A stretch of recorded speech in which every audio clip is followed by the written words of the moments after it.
College স্ট্রিটের বইপাড়ার পয়লা বৈশাখ এমন পৃথিবীর কোথাও আছে বলে আমার তো মনে হয় না।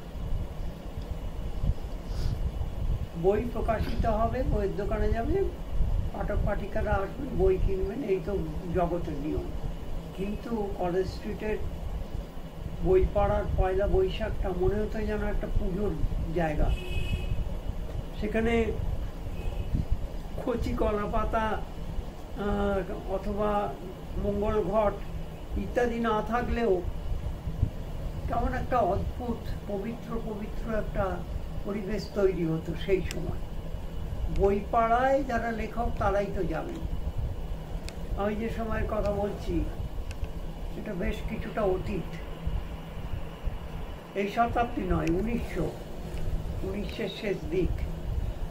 তো সেই সময় আমার তো ওখানে যাওয়ার কথা নয়, লেখক ছাড়া বইপাড়ায় কেন যাবে।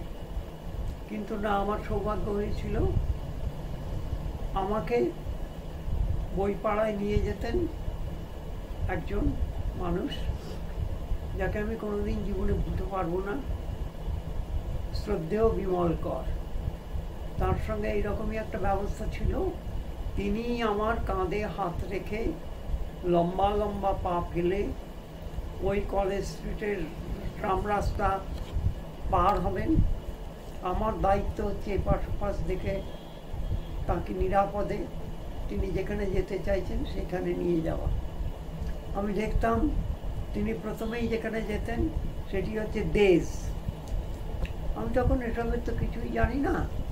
সেই দেশ যে প্রকাশন, সেখানে যিনি এখন ওখানকার মালিক বা ওখানকার পরিচালক সুধাংশু দা, তিনি তো তখন খুবই বয়স কম তার।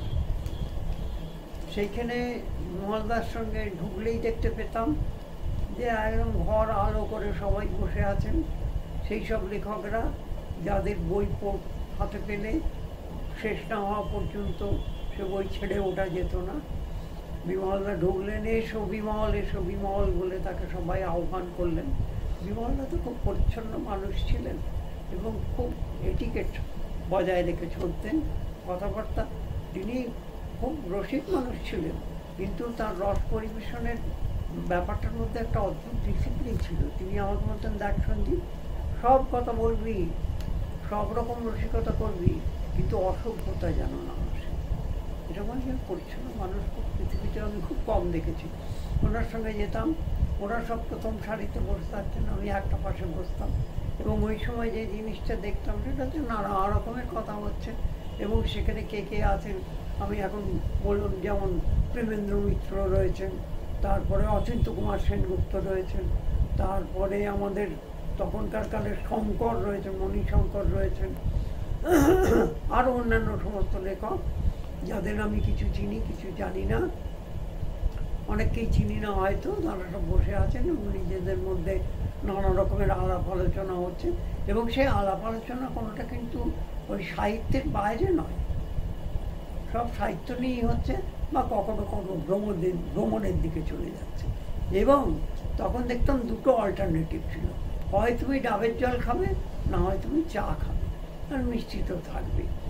তার ডাবের জল, বিমলদা তো খাওয়ার ব্যাপারে খুবই খুঁতখুঁতে ছিলেন, তিনি ডাব খাবেন না চা খাবেন এই ঠিক করতে করতে হয়তো কিছুই খাওয়া হলো না। এবার ওখান থেকে বেরোনো হলো, বেরিয়ে দেখলাম যে তখনকার কালের কলেজ স্ট্রিটের রাস্তায় কারা জল দিত জানি না, কর্পোরেশন দিত কিনা জানি না, ওই রকম বৈশাখের খরম উত্তাপ, রাস্তার থেকে একটা ভাব বেরোচ্ছে, পিচগুলো যেন কিছুটা গলে গলে আছে, সেখানে জল দেওয়া হয়েছে। তখন আমরা দেশ থেকে বেরিয়ে আবার লম্বা লম্বা পা ফেলে বিমলদা চলবেন, যাবেন কোথায় না আনন্দ পাবলিশার্সে। এবং আনন্দ পাবলিশার্সে যাওয়াটা তার কাছে একটা ভীষণ কর্তব্যের মতো ছিল, তার কারণ সেখান থেকে ওনার প্রচুর বই প্রকাশিত হয়েছে, এবং সেখানে অত্যন্ত দায়িত্বশীল মানুষ ছিলেন, এবং কোনটা প্রয়োজন এবং কোনটা অপ্রয়োজন এটা আমাকে খুব বোঝাতেন। বলছেন, দেখ আনন্দতে আমায় যেতেই হবে, তার কারণ আনন্দ থেকে আমার এত বই বেরোচ্ছে। আর আনন্দের তখন যিনি ছিলেন সর্বেসর্বদা বাদল বসু, তখনও তো আমি চাকরিতে ঢুকিনি আনন্দবাজারে, সুতরাং আমি এত পরে পরে জেনে আমি বলছি, বাদল বসু। এবং তখন বোধহয় ফণীবাবু বলে আরেকজন ছিলেন, বেশ হৃষ্টপুষ্ট মানুষ। বিমলদা সেখানে যেতেন এবং সর্বত্রই তিনি লম্বা মানুষ, কিন্তু সামনের দিকে একটু ঝুঁকে নিচু হয়ে ওখানে প্রবেশ করলেন। সেখানেও দেখা গেল অনেকে বসে আছেন এবং অনেক রকমের কথা হচ্ছে, এই লেখা ওই লেখা সেই লেখা, তোমার ওই লেখাটা কেমন হলো, ওই লেখাটা কেমন হচ্ছে, ওই বইটা কেমন যাচ্ছে, ওই লেখাটা কি সিনেমা হওয়ার উপযুক্ত, বা সিনেমা হলেও সেটা কেমন হলো, এই সমস্ত নানা আলোচনা হচ্ছে। মাঝে মাঝে আবার বেড়ানোর কথা হচ্ছে, ভ্রমণের কথা হচ্ছে, আবার এমন কথা হচ্ছে যে অভিজ্ঞতা সঞ্চয় করে লেখা হবে, না কল্পনা দিয়ে আমি যে জায়গাটা যাইনি সেই জায়গাটাকে সৃষ্টি করা হবে। তা বিমলদা তো একটি কথা প্রায় আমাকে বলতেন যে কল্পনা এবং বাস্তব দুটোর যদি সুন্দর মিলমিশ না হয় তাহলে কিন্তু সাহিত্য খুব সুন্দর হয় না।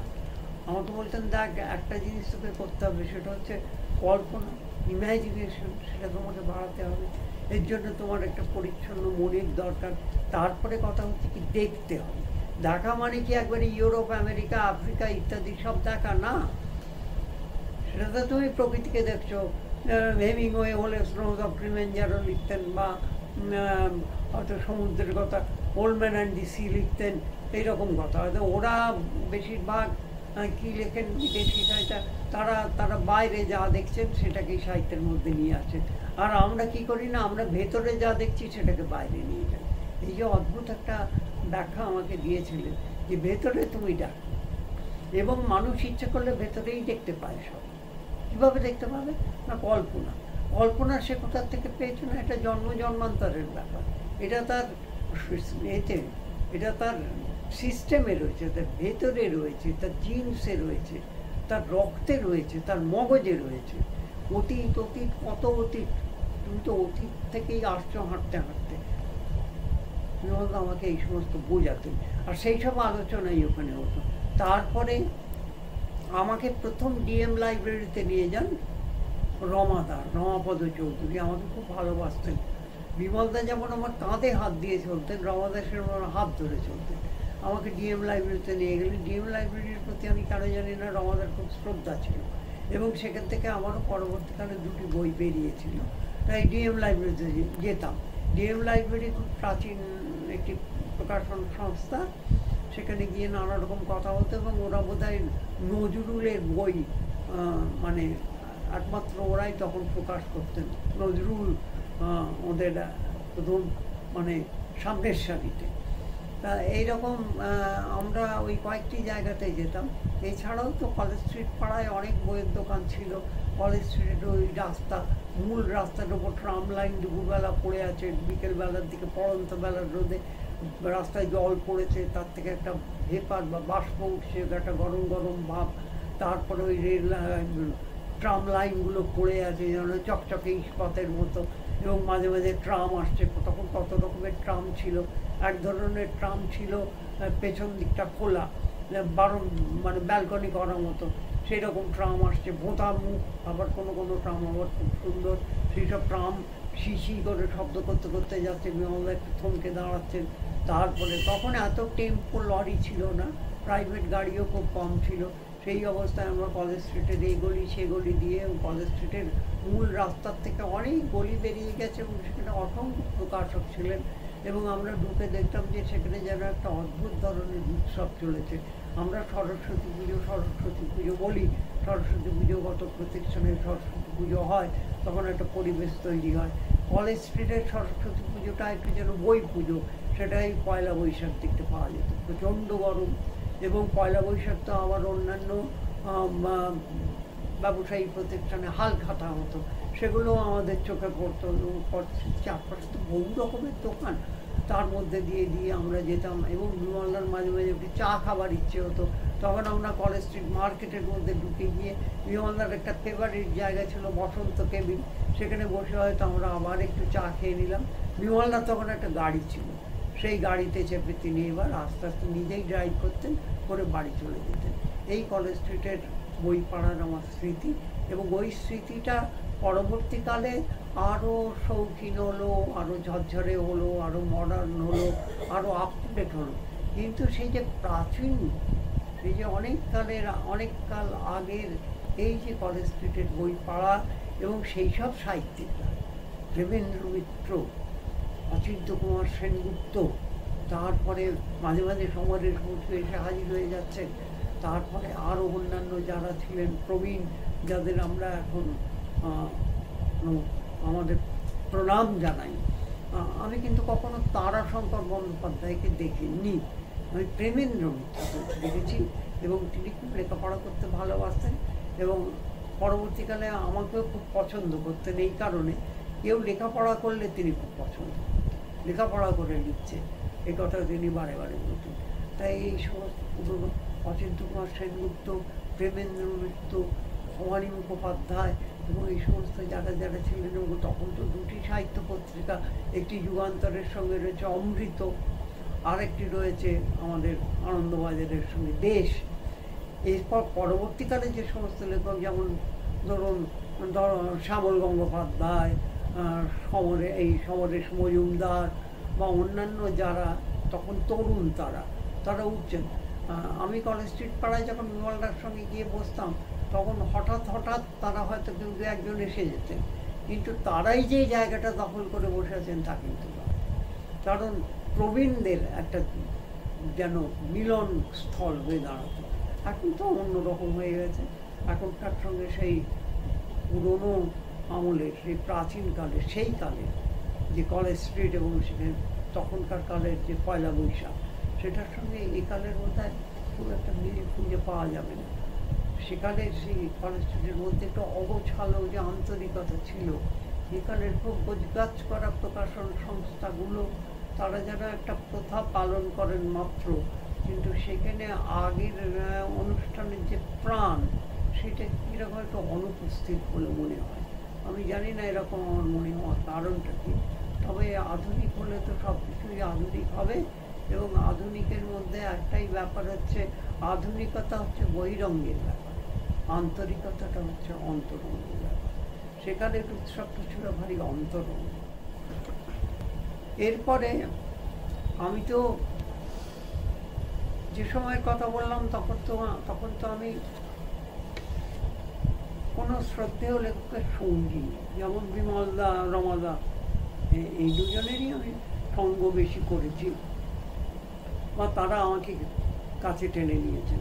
পরবর্তীকালে যখন লেখালেখির জগতে এলাম এবং লেখার সুযোগ পেলাম, কিছু বইও বেরোলো, সাহিত্যিক হতে পেরেছি কিনা জানি না, কিন্তু লেখক হিসেবে একটা পরিচিতি হলো। তখন তো পয়লা বৈশাখ তো যেতেই হবে, এটা তো একটা নিয়ম, বা এটা একটা অবশ্য করণীয় ব্যাপার। এবং এর সঙ্গে তো খানিকটা বলা চলে একটা দায়িত্বও জড়িত হয়ে আছে। তারা আমার বই প্রকাশ করছেন, আমাকে নিমন্ত্রণ করেছেন, আমারই বই। তখন আমার এখনো মনে আছে যে দেশ থেকে এমনও হয়েছে যে একটা বছরে আমার 7খানা বই প্রকাশ হয়েছে।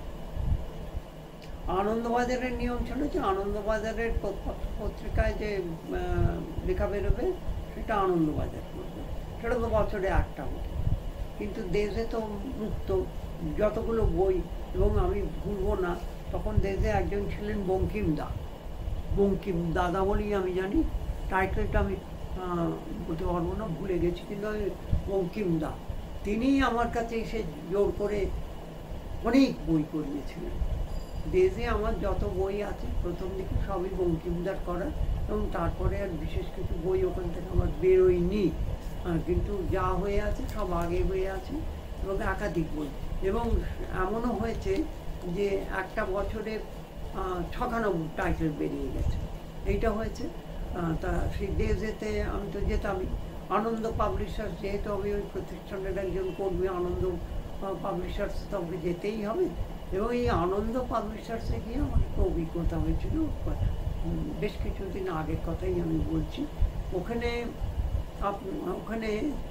একবার গিয়ে দেখি সৌমিত্র চট্টোপাধ্যায় বসে আছে। সেবারে আমাকে আনন্দ প্রকাশনার যিনি সুবীরদা, তিনি আমাকে বলেছিলেন যে আপনি কিন্তু একবার আসবেন, ওরা বলেছেন একবার আপনার আসা উচিত। তা আমি গেলাম। অরূপবাবু চেয়েছিলেন আমি যাতে যাই, তা আমি গেলাম, গিয়ে দেখি তখনও অরূপবাবু আসেননি, কিন্তু আমি দেখলাম সৌমিত্রবাবু আসন সাজিয়ে বসে আছেন। তা আমরা দুজনে পাশাপাশি বসে সে কত গল্প, কত কথা, সৌমিত্রবাবু সই নিতে আসছে, ছবি তুলতে আসছে, সেসব ঘটনা ঘটছে। কিছুক্ষণ পরে অরূপবাবু এলেন, অরূপবাবুর সঙ্গে আবার সৌমিত্রবাবু ভেতরের একটা ঘরে চলে গেলেন। তা এই যে সৌমিত্রবাবু, এবং সেই বছরই সেই দেখা, এবং সেইটি শেষ দেখা।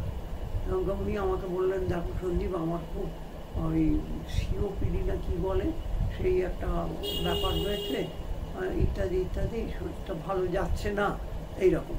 সৌমিত্রবাবু কেন জানি না অত বড় একজন অভিনেতা হয়েও আমাকে খুব পছন্দ করতেন।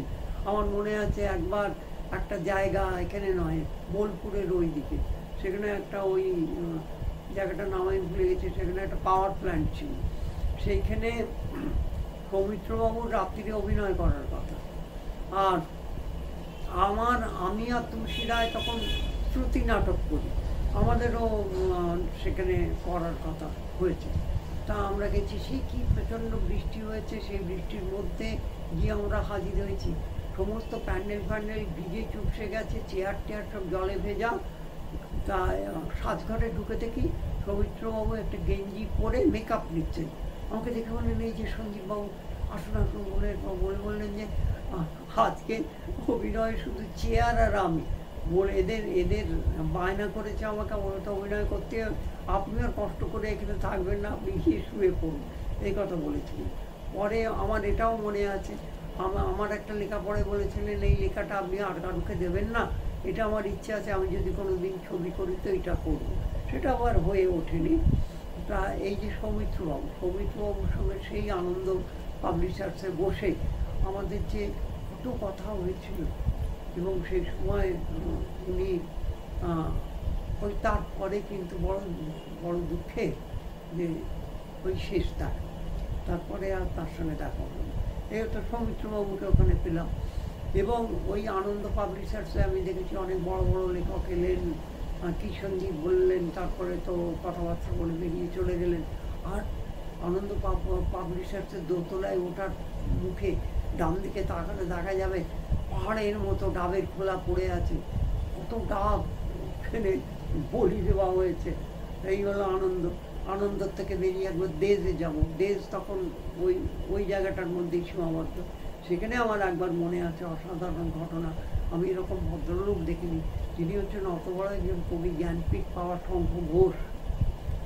তিনি কেন জানি না, তিনি আমার বক্তৃতা শুনতে ভালোবাসতেন। এই যে আমি গেছি, শঙ্করবাবু, আমি কোথায় তাকে নিয়ে গাড়ির থেকে নামাবো ওঠাবো না, তিনি আমার হাত ধরে গাড়িতে তুলে দিচ্ছেন, আবার বলে দিচ্ছেন রাস্তাটা কেনটা ভাঙা আছে, সাবধান সাবধান। আমি এরকম মানুষ দেখি। আবার অনেককে দেখেছি একটু অন্যরকম, একটু অহংকারী, একটু ভেতরের মানুষ। এখানে আমি মনোজ মিত্রের সঙ্গেও আমার খুব একসময় ঘনিষ্ঠতা ছিল। বাইরে গেছি, উত্তরবঙ্গে গেছি, দুজনের মধ্যে খুব হাসি ঠাট্টা ইয়ার্কি হতো, দুজনেই তো খুব হাসতে ভালোবাসি, হাসাতে ভালোবাসি। আমাদের দুজনের মধ্যে খুব একটা অদ্ভুত সম্পর্ক তৈরি হয়েছিল। তাই এই যে লেখকদের মধ্যে একটা ভালোবাসা এবং আন্তরিকতা, এটা বলে খুব ভালো লাগে। তার কারণ হচ্ছে একটা কথা ইংরেজিতে আছে, সেম প্রফেশনের মানুষ পরস্পরকে খুব একটা খোলা মনে গ্রহণ করতে পারে না, এবং একটুখানি সমালোচনা করার একটা ইচ্ছে থাকে। তিনি সঙ্গীতজ্ঞও হতে পারেন, লেখক হতে পারেন, অভিনেতা হতে পারেন, সেম প্রফেশনের মানুষ। কিন্তু আমার ক্ষেত্রে আমি লক্ষ্য করি যে আমি তো কখনো নিজেকে লেখক ভাবিনি, বড় একটা কেউ কেটা ভাবিনি, এইটাই আমার অ্যাডভান্টেজ। ফলে হতো কি, সকলের সঙ্গে আমার একটা অদ্ভুত সুন্দর মেলামেশা হয়ে যেত, এবং আমি মনে করতাম প্রত্যেকেই আমার সিনিয়র। কিন্তু এই যে সমরেশ মজুমদার আমার থেকে জুনিয়র, কিন্তু আমি তাকে সাহিত্যিক হিসেবে আমি মনে করতাম সে আমার থেকে সিনিয়র। এবং সেই কারণে সমরেশ যখন আমাকে সঞ্জু বলে ডাকতো, আমার এত ভালো লাগতো মনে হতো যেন আমার থেকে কত বড় একজন, এই যে মতি নন্দী মহাশয়, তার সঙ্গে যোগাযোগ হয়েছে। এবং সবচেয়ে বড় কথা হচ্ছে যে শ্যামল গঙ্গোপাধ্যায়, তার সম্পর্কে তো অনেক কিছু শোনা যায়। শ্যামল গঙ্গোপাধ্যায় আমাকে বাড়ি থেকে এসে, আমার বাড়িতে এসে আমাকে দরজায় ধাক্কা মেরে ঘুম থেকে তুলে আমাকে নিয়ে গঙ্গায় বেড়াতে যেত। তাই এদের সঙ্গে যখন কলেজ স্ট্রিট পাড়ায় পয়লা বৈশাখে দেখা হতো, তখন হইচই ব্যাপার করে যেত। তাই লেখক জীবনে এইসব হয়ে গেছে। এরপরে দুটি প্রকাশন সংস্থা সম্পর্কে আমার বিশেষভাবে বলা দরকার। একটি হচ্ছে দেশ এবং আরেকটি হচ্ছে পত্রভারতী। পত্রভারতীর ত্রিদীপবাবু কেন জানি না আমাকে একটু পছন্দ করতেন এবং আমার অনেক বইও করেছিলেন।